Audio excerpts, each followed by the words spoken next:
સુરેન્દ્રનગર જિલ્લાના ચોટીલા તાલુકામાં ગેરકાયદેસર લીઝ અને ખનન સામે તંત્ર દ્વારા કડક કાર્યવાહી હાથ ધરાઈ। Chotila deputy collector H T. Makwana અને તેમની ટીમ દ્વારા તાલુકામાં ચેકિંગ કરાયું।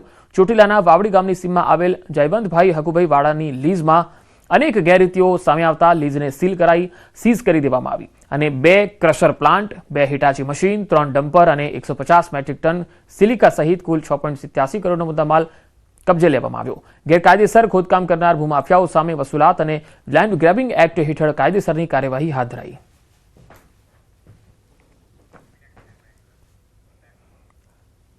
મહેસાણા જિલ્લાના કડી તાલુકાના વડાવી ગામે જમીન વેચાણ મુદ્દે ગ્રામજનોમાં ભારે રોષ છે। ઠાકુરવાસમાં આવેલી 25 મકાનો ધરાવતી જમીન વેચાઈ જતા અસરગ્રસ્ત પરિવારો દ્વારા કડી મામલતદાર કચેરીએ રજૂઆત કરવામાં આવી।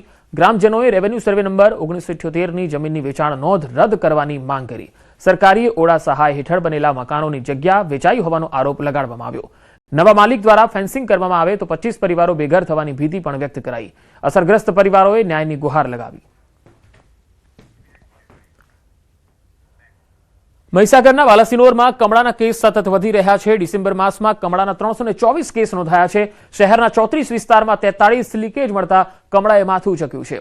મહીસાગર જિલ્લા આરોગ્ય વિભાગની 36 ટીમો ડોર ટુ ડોર સર્વે કરી રહી છે, જેમાં પીવાના પાણીના 31 સેમ્પલમાંથી 18 અનફિટ નોંધાયા। સ્થાનિકોનો આરોપ છે કે પાલિકા દ્વારા ગટરની સાફ સફાઈ થતી નથી, ગંદા પાણી રસ્તા પર આવી જાય છે, પીવાના પાણીમાં મિક્સ થઈ જાય છે। નગરપાલિકાની બેદરકારીના કારણે 2 લોકોનું કમળાના કારણે મૃત્યુ થઈ ગયું, જેને લઈ લોકોમાં નગરપાલિકા સામે આક્રોશ છે।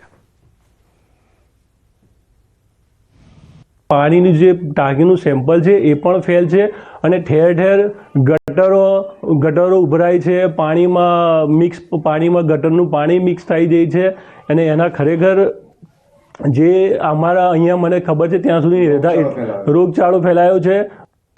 ગટરનું પાણી ઉભરાય છે અને પીવાનું પાણી પણ એમાં મિક્સ થઈ છે, તેથી રોગચાળો બહુ બાલાસુરમાં ફેલાઈ ગયો છે। ઠેર ઠેર કોલેરાના દર્દીઓ વધી ગયા છે અને એના લીધે જ કમળાના દર્દીઓ વધી ગયા છે। આ કમળાના લીધે મારા એકના એક 2 મોટા દીકરાનું મારું મૃત્યુ નીપજ્યું છે, તો નગરપાલિકા સામે કડક પગલાં લેવા જોઈએ।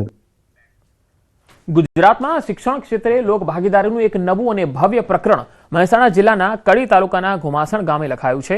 રાજ્યના મુખ્યમંત્રી ભૂપેન્દ્ર પટેલના હસ્તે આજે ઘુમાસણ ગામમાં નવનિર્મિત અત્યાધુનિક સરકારી શાળાનું લોકાર્પણ કરાયું। આ શાળા તેની ભવ્યતા અને સુવિધાઓને કારણે સમગ્ર રાજ્ય માટે એક રોલ મોડેલ બની છે। આ હાઈટેક શાળાના નિર્માણમાં દાતા જીવણસિંહ સોલંકી પરિવાર દ્વારા 1.51 કરોડનું માતબર દાન અપાયું। માત્ર દાતા જ નહીં પરંતુ સમગ્ર ગ્રામજનોએ એકજૂથ થઈને કરોડોના ખર્ચે આ સરકારી શાળાને આધુનિક ઓપ આપ્યો। લોક ભાગીદારીના આ મોડલની આજે રાજ્યભરમાં પ્રશંસા થઈ રહી છે। ઘુમાસણની આ સરકારી શાળાનું બિલ્ડિંગ કોઈ કોર્પોરેટ ઓફિસ કે પછી આલિશાન પ્રાઇવેટ સ્કૂલ જેવું ભવ્ય છે।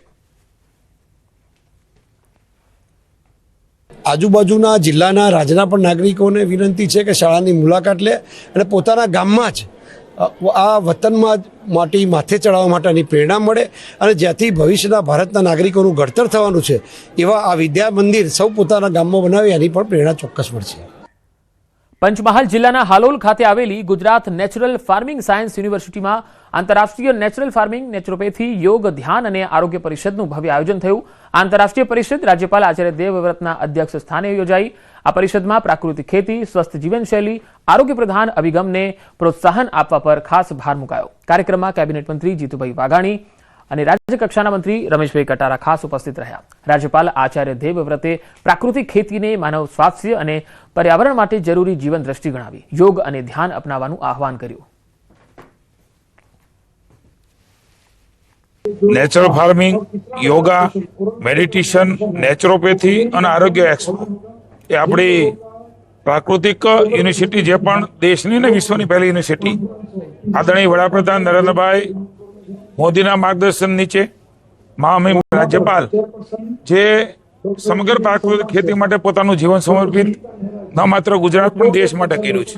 અને મુખ્યમંત્રી ભૂપેન્દ્રના માર્ગદર્શન નીચે આપણે આ પ્રાકૃતિક યુનિવર્સિટીની અંદર GNFSUની અંદર પહેલી વખત આ પ્રકારનો સેમિનાર, આ પ્રકારનો સંવાદ કાર્યક્રમ 2 દિવસનો થઈ રહ્યો છે।